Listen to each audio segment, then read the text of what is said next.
모세가 아론에게 이르되 이 백성이 당신에게 어떻게 하였기에 당신이 그들을 큰 죄에 빠지게 하였느냐? 아론이 이르되 내 주여 노하지 마소서. 이 백성의 악함을 당신이 아나이다. 그들이 내게 말하기를 우리를 위하여 우리를 인도할 신을 만들라. 이 모세 곧 우리를 애굽 땅에서 인도하여 낸 사람은 어찌 되었는지 알 수 없노라 하기에 내가 그들에게 이르기를 금이 있는 자는 빼내라 한즉 그들이 그것을 내게로 가져왔기로 내가 불에 던졌더니 이 송아지가 나왔나이다. 모세가 본즉 백성이 방자하니 이는 아론이 그들을 방자하게 하여 원수에게 조롱거리가 되게 하였습니다. 이에 모세가 진문에 서서 이르되 누구든지 여호와의 편에 있는 자는 내게로 나아오라. 하매 레위 자손이 다 모여 그에게로 가는지라. 모세가 그들에게 이르되 이스라엘의 하나님 여호와께서 이렇게 말씀하시기를 너희는 각각 허리에 칼을 차고 진 이 문에서 저 문까지 왕래하며 각 사람이 그 형제를, 각 사람이 자기의 친구를, 각 사람이 자기의 이웃을 죽이라 하셨느니라. 레위 자손이 모세의 말대로 행하매 이날의 백성 중에 3,000명가량이 죽임을 당하니라. 모세가 이르되 각 사람이 자기의 아들과 자기의 형제를 쳤으니 오늘 여호와께 헌신하게 되었느니라. 그가 오늘 너희에게 복을 내리시리라. 이튿날 모세가 백성에게 이르되 너희가 큰 죄를 범하였도다. 내가 이제 여호와께로 올라가노니 혹 너희를 위하여 속죄가 될까 하노라. 하고 모세가 여호와께로 다시 나아가 여짜오되 슬프도소이다. 이 백성이 자기들을 위하여 금신을 만들어 싸우니 큰 죄를 범하였나이다. 그러나 이제 그들의 죄를 사하시옵소서. 그렇지 아니하시오면 원하건대 주께서 기록하신 책에서 내 이름을 지워버려 주옵소서. 누구든지 내게 범죄하면 내가 내 책에서 그를 지워버리리라. 이제 가서 내가 네게 말한 곳으로 백성을 인도하라. 내 사자가 네 앞서 가리라. 그러나 내가 보응할 날에는 그들의 죄를 보응하리라. 여호와께서 백성을 치시니 이는 그들이 아론이 만든 바 그 송아지를 만들었음이더라. 오늘 새벽에도 주님의 보좌 앞으로 나오신 성도님들에게 하나님의 은혜와 평강이 함께 하시기를 축원드립니다. 오늘 출애굽기 32장 후반부 함께 살펴보도록 하겠습니다. 이스라엘 백성들이 애굽에서 나오게 되었습니다. 이것은 이스라엘의 새로운 정체성을 보여주는 사건이었습니다. 이제 그들은 노예가 아니고 종도 아닙니다. 그들은 자유자이며 하나님 나라 백성이 되었습니다. 이전에 그들은 애굽의 바로의 통치를 받았다면 이제 하나님의 통치를 받는 새로운 피조물이 된 것이죠. 새로운 정체성에는 새로운 규칙이 필요했습니다. 하나님께서는 시내산에서 십계명을 통하여 율법을 주셨죠.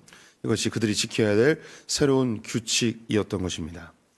하나님은 이스라엘 백성들을 왜 애굽에서 건져내셨는지 그 이유를 또한 알려주십니다. 그것은 하나님과의 사귐 때문이었습니다. 하나님과 백성들이 함께 만나고 함께 대화하기를 원하셨던 것이죠. 하나님 이스라엘 백성들 가운데 거하기를 원하셨습니다. 함께하길 원하셨죠. 하지만 하나님은 거룩하시고 백성들은 죄악되어서 거룩과 죄가 함께 공존할 수 없어 하나님은 성막이라는 곳을 짓게 하시고 그 안에 자기를 꾸겨 넣으십니다. 하나님의 낮아지심이죠. 한 평도 되지 않는 법궤 안에 자기를 꾸겨 넣으시고 이스라엘 백성들을 간절히 만나길 원하셨습니다. 이스라엘 백성들을 만나기 위하여는 그들의 죄의 문제가 해결되어야 했습니다. 그래서 그들은 회막문을 지나 번제단에서 그들의 죄를 씻고 그들을 대신하는 중보자 제사장들이 물두멍에서 손과 발을 씻고 성소 안으로 들어와 하나님의 말씀을 듣고 이스라엘 백성들의 기도의 제목들을 하나님께 아뢰는 하나님과 만나는 장소가 바로 이 성막이었습니다. 그래서 성막의 다른 이름이 회막이라고 말씀을 드렸죠. 그래서 이 회막은 모임의 장소, 만나는 장소라는 뜻입니다. 하나님은 모세를 시내산으로 불러 올리셔서 구체적으로 이 성막을 어떻게 지어야 하는지 알려주셨습니다. 우리가 이 성막에 대해서 자세히 보았죠. 성막은 이 온 우주의 반대의 모습이라고 말씀을 드렸습니다. 그래서 이것은 온 우주를 만드신 분만이 상상할 수 있는 그림입니다. 그래서 인간에게 하나님께서 이 성막을 만들도록 하지 않고 직접 그 설계도를 알려주셨죠. 그래서 오늘 처음 듣는 분이 계실 수 있어서 다시 간략하게 이야기하면, 우리 입장에서 하나님께로 가면 세상이 있고, 그리고 하나님과 우리 사이에 우주가 있고, 그 우주 너머에 하나님이 계십니다. 그럼 이것을 반대로 한다면 하나님이 계시고 우주의 그 흑암과 반짝이는 별들이 있고, 그리고 이 세상에 우리가 있는 거죠. 법궤가 그렇습니다. 하나님이 앉아 계신 이 법궤는 그 어떤 빛도 들어오지 않습니다. 마치 우주의 흑암과 같죠. 이곳에 등잔불이 켜지게 되면 장식되어진 은금에 의하여 마치 우주의 별처럼 반짝이는 공간이 됩니다. 이 성소 밖으로 나오면 하나님과 백성이 만나는 구별된 장소가 나오고, 그리고 회막문 밖으로 나가면 세상이 되는 거죠. 그래서 이렇게 하나님이 디자인하신 성막을 모세에게 구체적으로 알려주시고, 이것을 부살렐과 오홀리압에게 만들도록 지도하십니다. 그런데 이 성막 이야기를 한참 하시다가 하나님이 갑자기 모세에게 내려가라고 이야기하십니다. 그 이유는 이스라엘 백성들이 우상을 만들어 섬기고 있다는 것이죠. 모세는 깜짝 놀라 하나님이 주신 2개의 돌판을 가지고 내려오게 됩니다. 먼저 그들에게 진노하지 못하시도록 먼저 언약을 들이대며 중보하게 되죠. 그래서 모세가 직접 내려가 그들을 확인합니다. 아니나 다를까 그들은 금송아지를 만들고 춤을 추며 제사를 지내고 있었습니다. 그 모습을 본 모세는 들고 있던 2개의 돌판을 던져 깨트려 버렸죠. 어제 말씀드렸듯이 이것은 이 돌판이 이스라엘 회중 가운데 들어가게 되면 법이 적용됩니다. 그래서 법이 적용되지 아니하도록 돌판을 깨버리게 된 것이죠. 그리고 이제 모세의 추궁이 시작이 됩니다. 자기를 대신하여서 이스라엘 백성들을 대표하는 아론에게 추궁을 하게 되죠. 어찌하여 이런 일을 벌이게 되었느냐, 어떻게 이게 큰 죄를 저지를 수 있게 되었는가 라고 하자 아론이 참으로 웃긴 말을 하게 됩니다.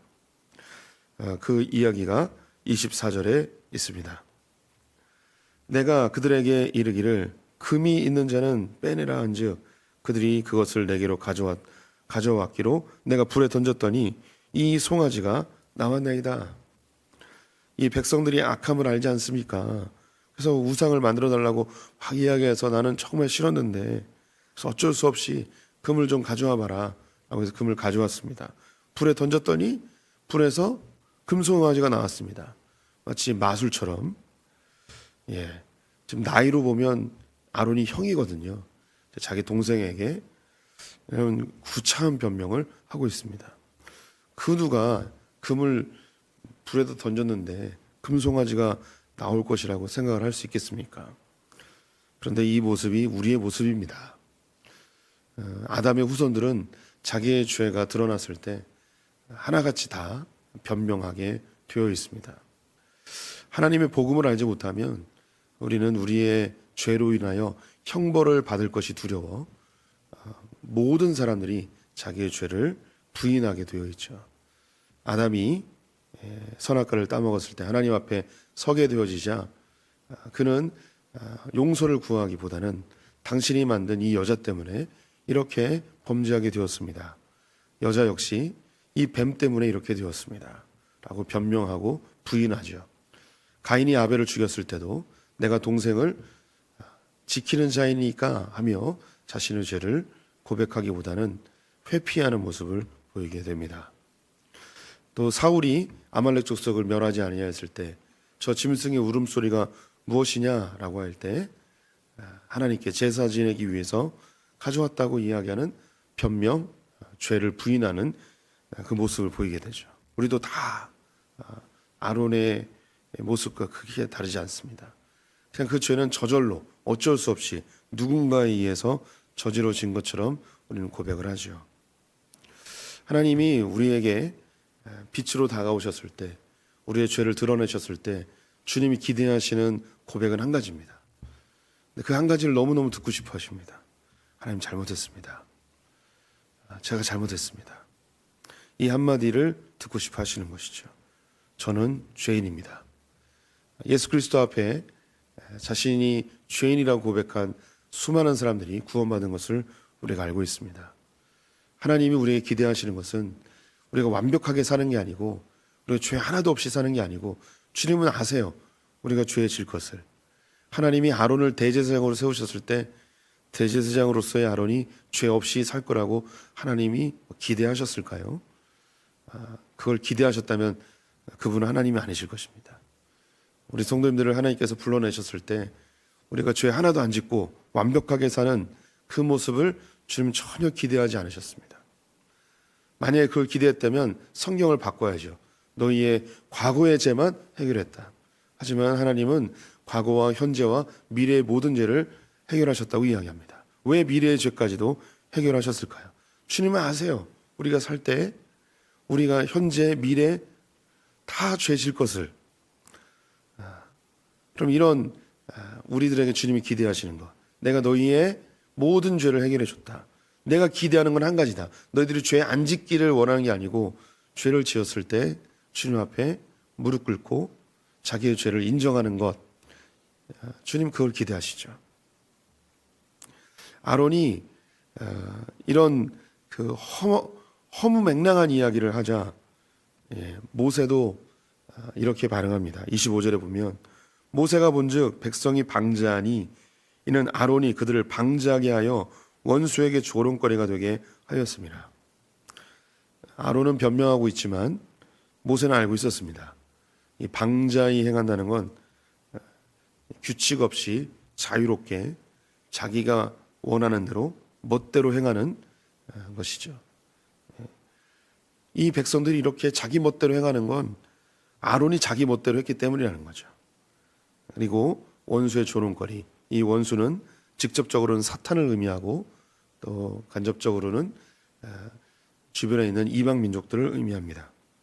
하나님이 이렇게 구원해 주셨는데 불과 몇 달밖에 지나지 않았고, 하나님의 음성을 직접 시내산에 들은 것은 차에 한 달도 지나지 않았는데 이렇게 범죄하고 하나님을 버리고 다른 우상을 섬기나? 이것은 원수에게 분명히 조롱거리가 되는 것이죠. 이건 우리에게도 하는 이야기입니다. 하나님께서 자기의 독생자 예수 그리스도를 십자가에 달려 죽게 하시며 우리의 모든 죄를 도말해 주셨는데, 우리가 또 죄를 지었을 때 누가 비웃겠습니까? 사탄이 비웃죠. 하나님 보십시오. 얘 또 죄 졌습니다. 하나님 헛짓거리한 겁니다. 아들을 그렇게 죽이면서까지 이 사람을 구원할 필요가 있었습니까? 이 따위밖에 안 되는데 주님, 당신이 실수했습니다. 조롱거리가 되는 거죠. 예수 그리스도의 피와 하나님의 놀라운 구원의 역사가 조롱거리가 되는 거죠. 그럼 우리는 어떻게 해야 될까요? 우리는 죄 지을 수밖에 없고 하나님은 조롱거리가 되어지고, 이때 모세가 한 가지 대안을 이야기합니다. 그것은 죄에 대한 대가를 지불하는 것이죠. 26절에 보면 이에 모세가 진 문에 서서 이르되 누구든지 여호와의 편에 있는 자는 내게로 나아오라 하매 레위 자손이 다 모여 그에게로 가는지라. 그래서 모세가 진 문에 서서라고 되어 있습니다. 이 문은 성문이라고도 이제 나중에 나오는 그 가나안 땅에 들어가면 성문이죠. 여기는 성이 없기 때문에 이스라엘 텐트 진입니다. 이 문이라는 것은 재판석입니다. 성도님들이 이미 아시듯이 고대 이스라엘에서는 성문 앞에 의자가 있는데 이곳에 재판관들이, 장로들이 앉아서 재판합니다. 그래서 지금 이 행위들은 그냥 즉흥적이고 충동적으로 하는 일이 아니고 공식 재판이 진행되고 있다는 모습을 이 문이라는 단어 하나에서 알려주고 있습니다. 누구든지 여호와의 편에 서 있는 자는 내게로 나오라. 이 금송아지를 섬기는 이 일에 대하여서 그 마음에 하나님의 마음을 품고 있는 자들, 이 일이 옳지 않다고 생각하는 자들은 내게로 나오라 이야기합니다. 그러자 레위 자손이 나오게 됩니다. 왜 레위 자손이 나왔는지 그 이유와 배경은 알지 못합니다. 어떤 사람들은 모세와 아론이 레위 가문이었기 때문에 그 레위 가문들이 나왔다라고 이해하는 사람들도 있습니다. 또 어떤 사람들은 이 금송아지를 섬기는 그 일에 있어서 레위인들은 하나님께 일단 구별되어서 제사를 돕는 자들로 하나님이 지목하셨기 때문에 그 금송아지를 섬기는 모습에 분노하던 사람들이 레위인이었기 때문에 나왔다고도 이야기합니다. 그 이유는 알 수 없지만 레위 자손이 나왔습니다. 그러자 모세가 이야기합니다. 27절 후반부에 보시면 진 이 문에서 저 문까지 왕래하며 각 사람이 그 형제를, 각 사람이 자기의 친구를, 각 사람이 자기의 이웃을 죽이라. 그래서 이스라엘 진영을 오고 가면서 우상 숭배한 사람들 죽이라고 합니다. 그래서 레위인들이 3,000명가량을 죽였습니다. 그런데 이 레위인들이 누굴 죽였는가? 지금 보이는 대로 막 죽인 게 아니에요. 이게 굉장히 중요한데요. 29절에 보시면 모세가 이르되 각 사람이 자기의 아들과 자기의 형제를 쳤으니 오늘 여호와께 헌신하게 되었느니라. 그가 오늘 너희에게 복을 내리시리라. 레위인들이 누굴 죽였냐면요, 자기 아들을 죽였습니다. 그리고 자기 형제를 죽였습니다. 모세가 이 모습에 감동을 했습니다. 우상 숭배한 사람들 다 죽여라. 그런데 레위인들은 자기 아들을 죽였습니다. 자기 형제를 죽였습니다. 어떤 사람들, 여기 어떤 사람들에는 저도 포함되는데, 모세의 가족의 이야기가 출애굽기 이후로 나오지 않습니다. 그리고 모세는 또 새롭게 결혼을 하게 되는데요. 그래서 자기 아내, 두 아들 다 이제 언급이 안 돼요. 그래서 어떤 사람들은, 여기 어떤 사람이 저도 포함되어 있다고 했죠. 여기서 아들과 자기 아내도 죽임을 당하지 않았는가 생각을 합니다. 어쨌든 레위인들은 자기 아들을 죽이면서 이 이스라엘 백성들의 죄값을 지불해 냈습니다. 우리는 아론처럼 다 범죄하는 자들입니다. 우리는 하나님 앞에 우리의 죄가 드러났을 때 변명하고 죄를 부인하는 자들이죠. 우리는 원수 앞에 예수 그리스도의 십자가를 조롱거리로 만드는 자들입니다. 이때 우리는 하나님께 진멸당해야 되지만 하나님은 우리를 진멸하지 않으시고 또다시 자기 아들을 죽이십니다. 그래서 바울은 다시 예수 그리스도를 십자가에 못 박는 일을 하지 말라고 우리에게 요구하고 있죠. 그건 율법이 아니에요. 빚진 자의 심정으로 주님의 그 십자가의 공로를 다시 마음에 새기라는 것이죠. 우리는 거룩하게 살아야 돼요. 그래도 또 죄를 짓죠. 하지만 주님은 자기 아들을 또 십자가에 못 박는 그 일을 반복해 하시며 우리의 죄를 또 용서하시고 용서하십니다. 우리가 죄를 졌을 때 그 죄에 대한 대가는 반드시 지불하게 되어 있습니다. 이 땅에서 지은 죄는 이 땅에서 지불하게 되어 있습니다. 하지만 우리의 영혼은 예수 그리스도의 그 피로, 하나님이 아들을 죽이심으로 우리를 절대 포기하지 않으십니다. 이 땅에서 죄에 대한 대가를 지불해야 될 때 우리 성도님들이 하셔야 될 게 있습니다. 그것은 모세의 기도에 나와 있습니다. 31절, 32절 제가 읽어보겠습니다. 모세가 여호와께로 다시 나아가 여짜오되 슬프도소이다. 이 백성이 자기들을 위하여 금신을 만들어 싸우니 큰 죄를 범하였나이다. 그러나 이제 그들의 죄를 사하시옵소서. 그렇지 아니하시오면 원하건대 주께서 기록하신 책에서 내 이름을 지워 버려 주옵소서. 모세가 한 회개는요, 세 가지였는데요. 첫 번째는 애통해하는 것입니다. 슬퍼하는 거죠. 슬프도소이다. 내 죄에 대해서 슬퍼하는 마음이 있어야 됩니다. 애통해하는 마음이 있어야 되죠. 오라 나는 공고한 자로다. 이 사망의 몸에서 누가 나를 건져낼 것인가. 내 머리는 알아요. 양심은 알아요. 이렇게 하면 안 되는 거. 그런데 내 육신이, 내 감정이 그 일을 하고 있어요. 나는 올바른 것이 무엇이고 하나님이 원하는 게 뭔지 알고 있지만 하지 못하는 내 모습에 애통해하는 마음이 있어야 돼요. 그리고 정직하게 죄를 인정해야 됩니다. 큰 죄를 범하였나이다. 하나님, 이거 잘못했습니다. 이거 하지 말아야 되는 거 알았는데 해버렸습니다. 하나님 원하지 않는 거 아는데, 불법인 거 아는데 해버렸습니다. 인정해야 돼요. 하나님 앞에. 그리고 돌아서야 됩니다. 죄를 용서해 주십시오. 주님 앞에 정직하게 고백해야 되죠. 회개는 돌아서는 것입니다. 내가 잘못했다는 것을 인정했다면 돌아서야 하는 것이죠. 모세가 이 기도를 합니다. 그랬더니 하나님이 어떤 방안을 마련해 주시냐면, 내가 범죄한 자들은 반드시 그 책에서 지워버릴 것인데 바로 이 이스라엘 백성들이 그 대상자다. 너는 아니다. 너를 지울 게 아니고 이 이스라엘 백성들을 지울 거다. 34절에 아주 무서운 이야기를 하십니다. 34절, 이제 가서 내가 내게 말한 곳으로 백성을 인도하라. 내 사자가 내 앞서 가리라. 그러나 내가 보응할 날에는 그들의 죄를 보응하리라. 너 이스라엘 백성 데리고 내가 말한 가나안 땅으로 가라. 하지만 기억해라. 그들이 죄를 졌기 때문에 이 죄에 대한 대가는 반드시 지불하게 될 거야. 그리고 다음 주에 보게 되겠지만 더 무서운 이야기를 하십니다. 33장 3절입니다. 33장 3절에 너희를 적과 꿀이 흐르는 땅에 이르게 하려니와 나는 너희와 함께 올라가지 아니하리니 너희는 목이 곧은 백성인즉 내가 길에서 너희를 진멸할까 염려함이니라. 너 이스라엘 백성들을 데리고 가나안 땅으로 가.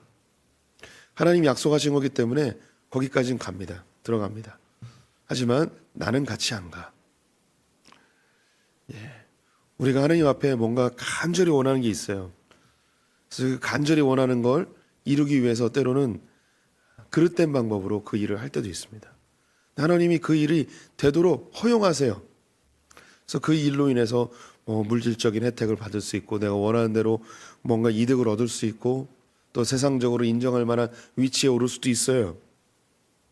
그게 잘못된 방법으로 가도 그렇게 하나님이 허용해 주십니다.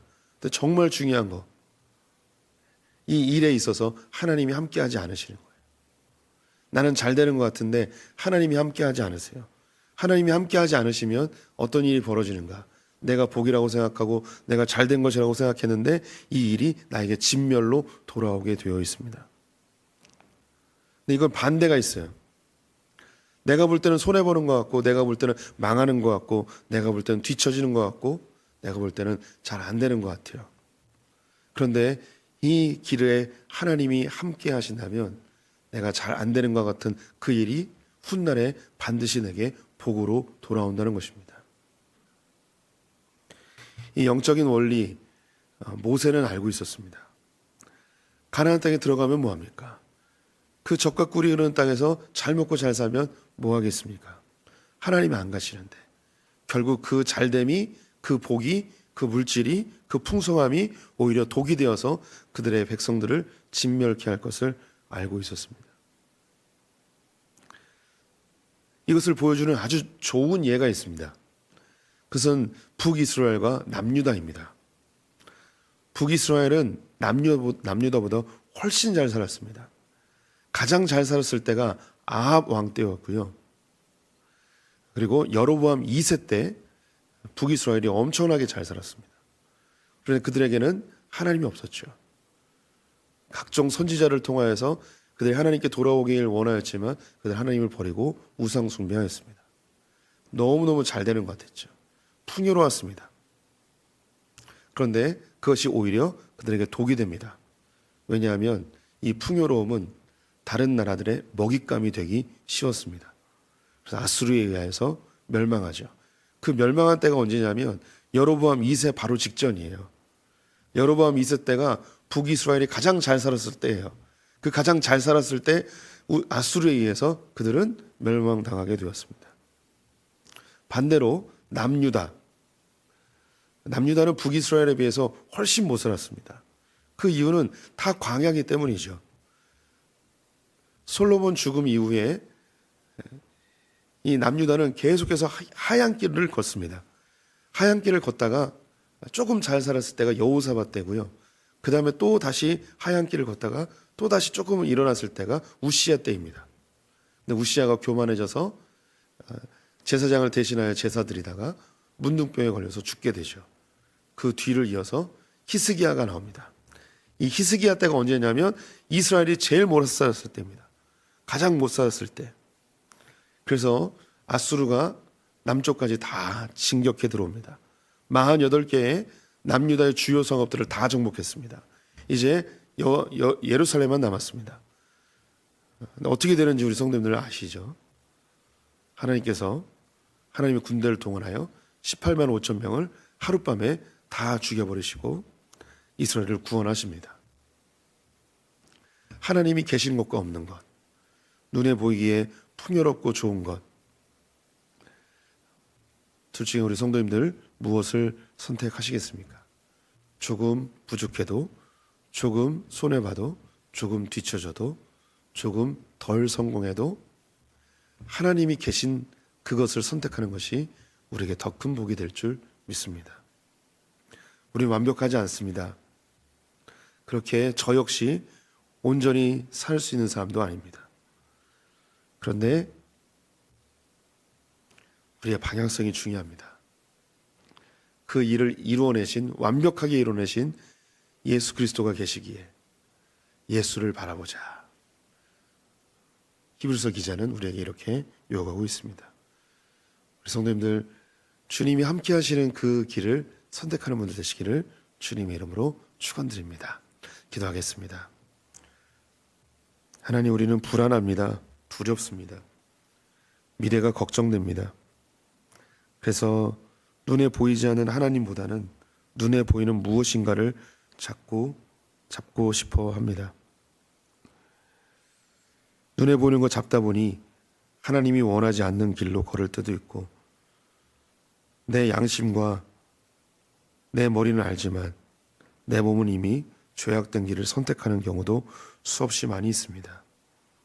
주의 말씀으로 지적하실 때 내 죄를 정직하게 인정하고 그 길에서 뒤돌아서며 눈에 보이지 않지만 하나님을 선택하는 지혜로운 소풍의 성도들 되게 하여 주시옵소서.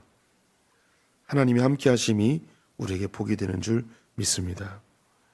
주님이 안 계시다면 이 모든 물질의 풍요함도 아무 의미 없는 들의 풀과 같고 꽃과 같음을 우리는 인정합니다.